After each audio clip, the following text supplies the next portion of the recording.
Je suis Raphaël Soussan, j'ai 19 ans et je suis engagé comme volontaire en service civique dans le mouvement de jeunesse Moi Donne. J'ai eu la chance de rencontrer Gabi, une grande aventurière dont l'histoire m'a fait voyager. Durant notre échange, j'ai découvert la vie d'une femme forte, chaleureuse et pleine de surprises. Son récit m'a passionné, ému et m'a surtout beaucoup appris.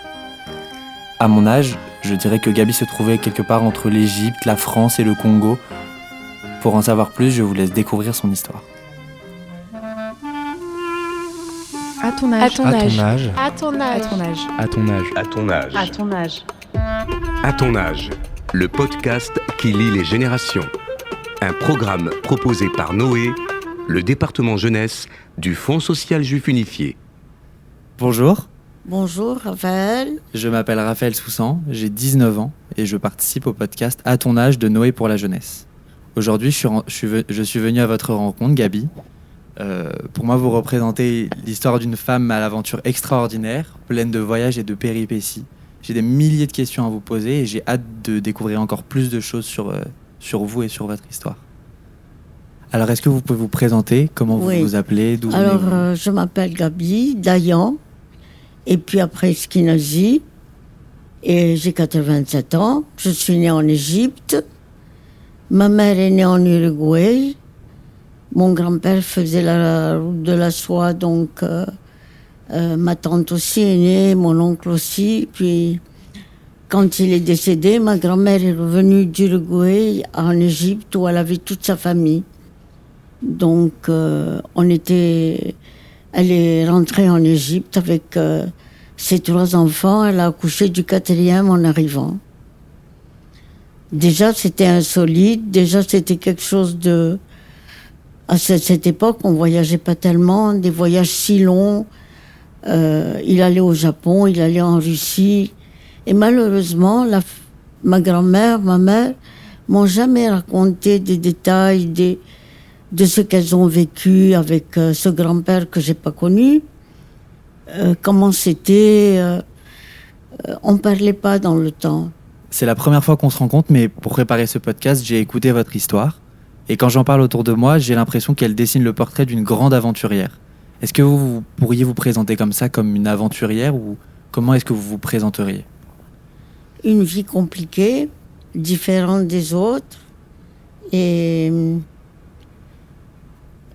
c'est vrai, l'aventure, des fois angoissante, des fois pleine de joie. Ce qui nous a liés, c'était surtout l'amour, la solidarité, et les enfants extraordinaires que j'ai eus. C'est dur d'en parler. Enfin, c'est mitigé. Il y a des choses, bien sûr, que ça dépend avec qui on parle et pour Bien qui sûr. on parle. Bien sûr. C'est pour ça aussi qu'on est là aujourd'hui, qu'on fait ce podcast. C'est parce que on veut transmettre, on veut raconter votre histoire, on veut la faire traverser les époques, traverser les générations. Moi, j'ai adoré vous écouter, j'adore votre histoire. Vous avez beaucoup voyagé. Vous êtes parti d'Égypte, vous êtes arrivé en France, puis vous êtes parti vers Israël. C'est une histoire qui me paraît hyper courageuse. Quand vous déménagez d'Israël vers le Congo, vous passez pour, comme vous le dites, imprudente auprès de votre entourage. C'est l'année de l'indépendance, il y a des meurtres, mais vous, ça vous est égal. Moi, je voulais être avec mon mari. Il avait un très bon salaire.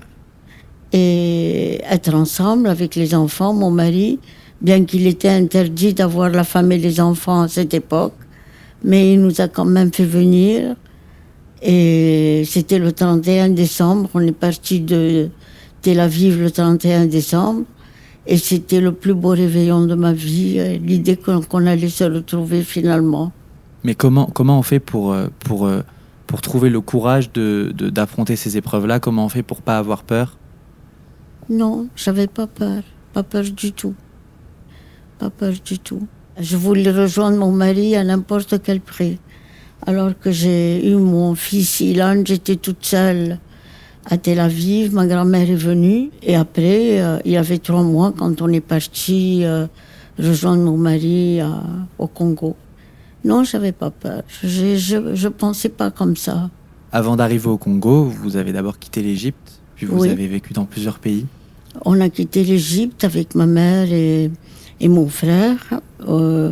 La France avait dit qu'elle ne pouvait plus assurer notre sécurité. Il y avait la guerre avec l'Angleterre, la France et Israël pour le canal de Suez. Et Nasser ne s'est pas laissé faire et l'Amérique leur a dit d'arrêter net. Et donc, ils nous ont dit, bon, on ne contrôle plus la situation. Et puis, avant ça, en 1952, ils avaient mis le feu au Caire contre les Anglais qui étaient là.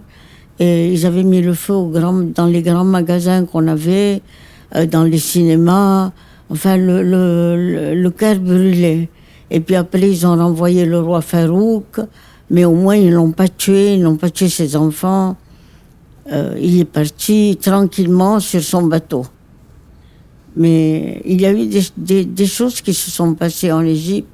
Et puis, nous, on ne se sentait pas aimés, on ne se sentait plus à l'aise là-bas. Quand on vous traitait de sionistes, que les gamins couraient derrière vous pour vous jeter des pierres. Alors... Il y avait beaucoup d'antisémitisme en Égypte à cette époque ? Bon, comme on vivait entre nous, au lycée, il y avait au lycée français, il y avait des musulmanes. Il y avait surtout des juifs. Sur une classe de 30, il y avait 25 juives, 2 musulmanes et 2 chrétiennes.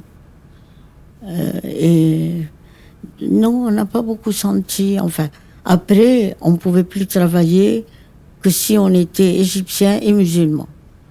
Quand il y a eu Nasser, il y a eu des lois, on ne pouvait plus travailler. Ma mère a perdu son emploi, moi je ne travaillais plus, donc il fallait s'en aller.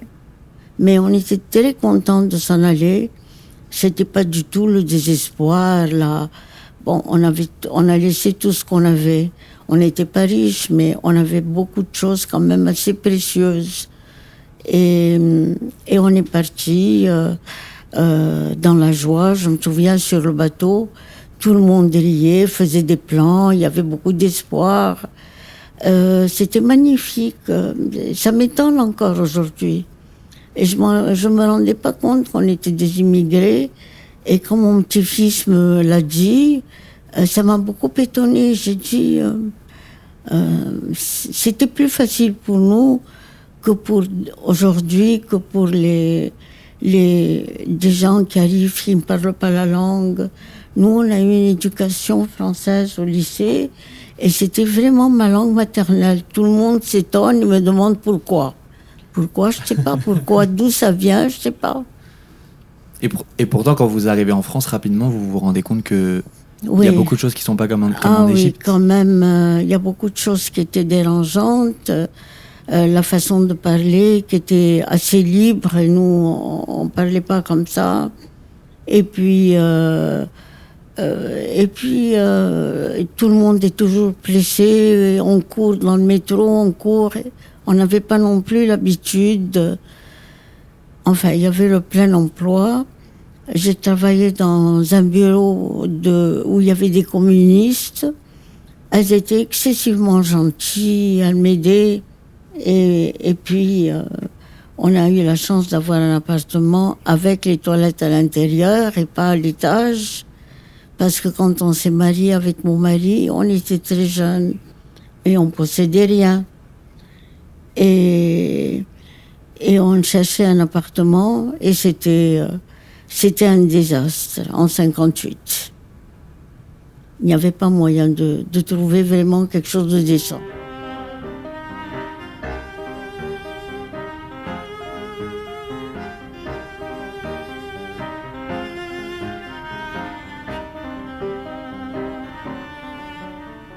Votre mari, il était égyptien, vous l'aviez rencontré là-bas ? Il était en Égypte, oui, il était au lycée.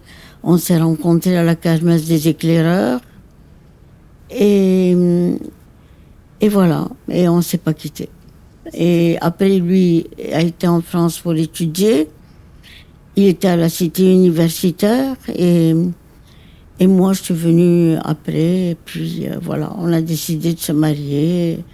On a commencé à travailler tous les deux. Il y avait le plein emploi. Et puis c'est lui qui a pris la décision de partir en Israël après. C'était très dur. Même en 60, quand on est parti, c'était très dur. On nous avait donné un petit chikoun à Beersheva. Il y avait l'eau courante, il n'y avait pas d'électricité, il n'y avait pas de vitres dans le chikoun, il y avait les grillages. Il y avait des 2 lits, un lit de bébé, 2 lits. Enfin, il y avait le strict minimum, une table et 2 chaises. Vous êtes allé en Israël pour quelle raison? C'est lui qui a pris la décision? Oui, on s'est dit pourquoi pas, les enfants sont petits, on va partir.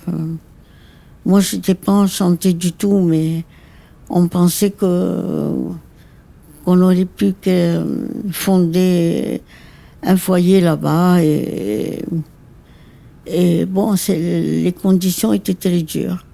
Et puis quand il a travaillé au consulat des États-Unis, j'ai pu le rejoindre à Tel Aviv et on a pu mener une vie plus ou moins stable, plus ou moins, parce que vraiment c'était très dur, les conditions n'étaient pas faciles à l'époque.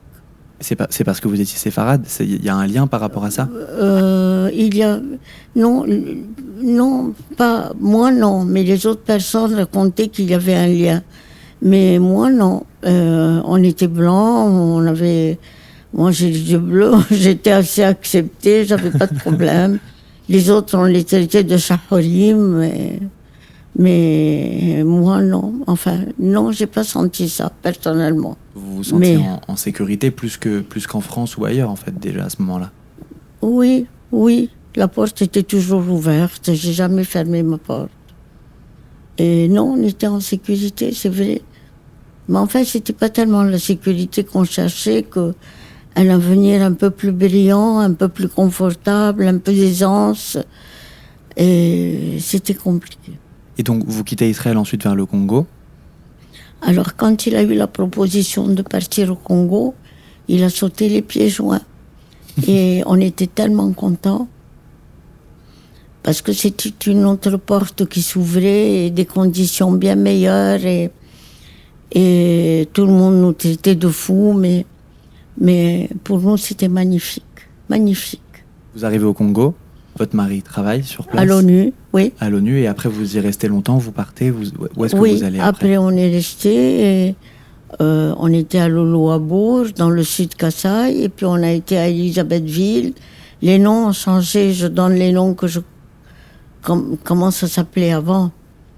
Et c'était des gens très agréables de l'ONU, et il n'y avait pas beaucoup de nourriture, hein, on ne trouvait rien à manger, mais on se débrouillait quand même. C'est les hommes qui travaillaient à la maison, les femmes congolaises ne travaillaient pas, c'était les hommes qui repassaient, cuisinaient, s'occupaient des bébés, c'était des hommes. Les femmes ne travaillaient pas. Et puis après, moi, je suis rentrée en Israël avec les enfants et mon mari a essayé de travailler pour son compte au Congo. Et puis, il nous a rejoints des mois après, et on a décidé d'aller au Brésil.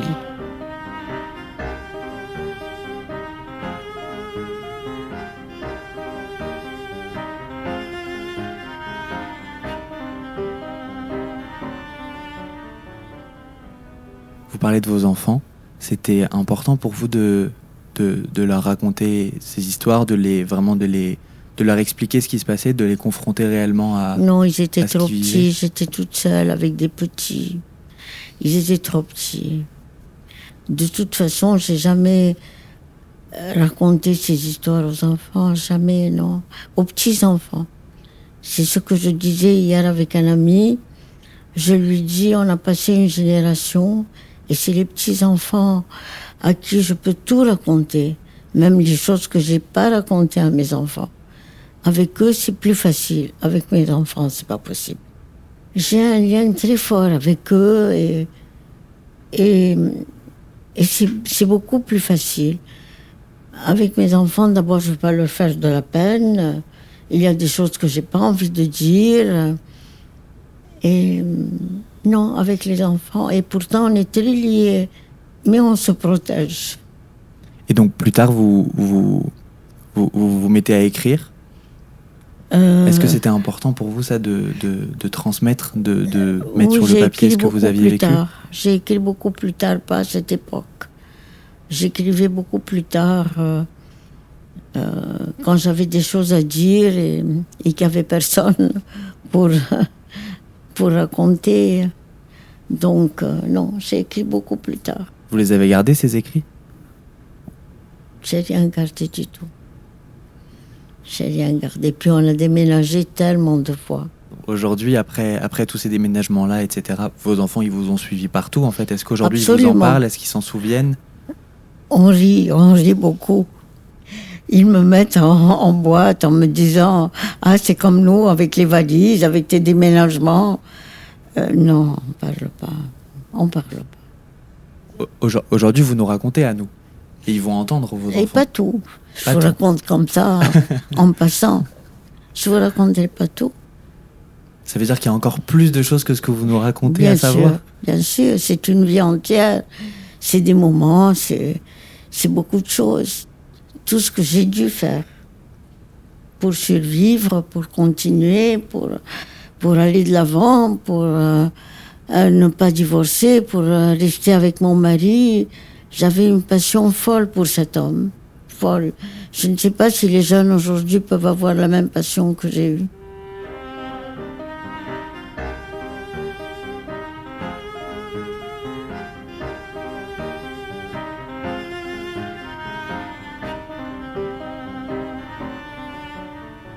D'abord, je suis curieuse de savoir comment ça se fait.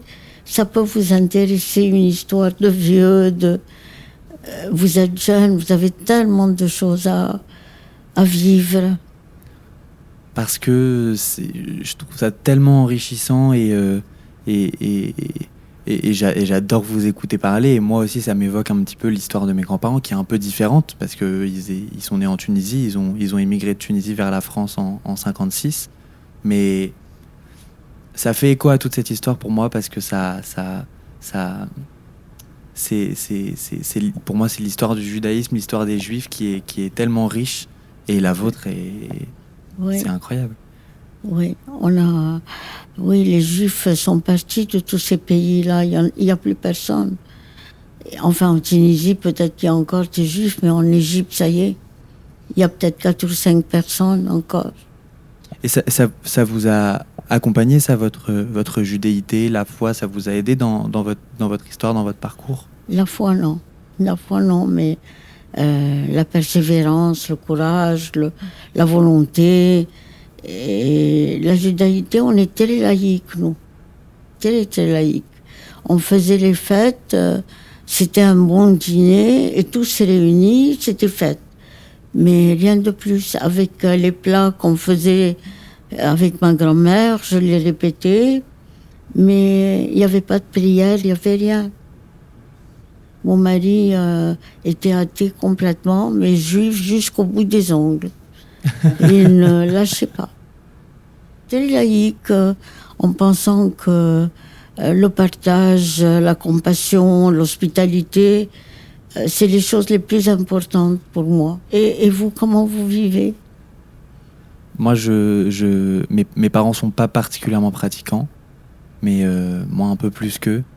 J'essaye de manger cachère, de faire les fêtes qui, selon moi, sont les plus importantes, mais sans axer vraiment ma vie autour de ma pratique de la religion, quoi. Oui, mais j'ai remarqué qu'effectivement, c'est les jeunes qui entraînent les parents aujourd'hui. Oui, c'est vrai. Beaucoup d'amis à moi ont été entraînés par leurs enfants à manger cachère, à respecter le Shabbat. Effectivement, c'est les jeunes. Nous, en Égypte, je ne connaissais pas des gens qui mangeaient cachère. Je ne sais même pas s'il y avait un boucher cachère. Sûrement qu'il devait y avoir dans le quartier juif, probablement. Mais sinon, non. Et au Brésil, c'était pas net, c'était pas propre. Donc maintenant, oui, il y a un boucher cachère, paraît-il. Mais c'est les jeunes, effectivement, qui sont devenus... Et puis surtout, les gens qui sont venus du Maroc, de Tunisie, d'Algérie, beaucoup plus que les Égyptiens. Ils sont beaucoup plus pratiquants que nous. Donc vous ressentez vraiment cette différence entre la jeunesse juive d'aujourd'hui et celle de votre époque? Oui, parce que maintenant, ils veulent tous manger kasher. Et pas seulement kasher, mais il faut séparer les assiettes de viande et de fromage et de lait. Mais j'arrive pas à donner du sens à ça. Encore aujourd'hui? Oui, je me dis, tant que je mange quelque chose de propre, de bon, de net, Oui. tant que je fais pas du mal à quelqu'un et que ma table est ouverte, si quelqu'un veut venir. Ce que vous avez transmis de votre histoire à vos enfants, à vos petits-enfants, c'est pas la religion, Non. mais qu'est-ce que vous leur avez appris de... Je ne sais pas. Franchement, je ne sais pas. L'amour, la solidarité les uns envers les autres, je ne leur ai rien appris du tout. Je leur parle de l'Égypte. Nous mangeons beaucoup de plats égyptiens. Et quand ils viennent, je fais tous ces plats-là qui demandent beaucoup de temps. Mais ça s'arrête là.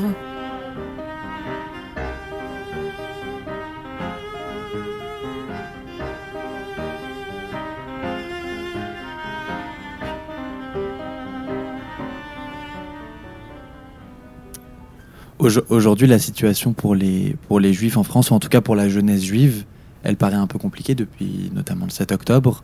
Moi j'ai l'impression qu'on traverse ça parce qu'on est vraiment tous très solidaires. Comment vous voyez, comment vous vous sentez face à cette espèce de vague d'antisémitisme qui grandit Oui, je trouve ça France. effrayant. Et je suis désolée je suis vraiment triste et malheureuse d'écouter ces bêtises et tout ce qui se passe actuellement. Et vous pensez qu'il y a encore de l'espoir pour vous?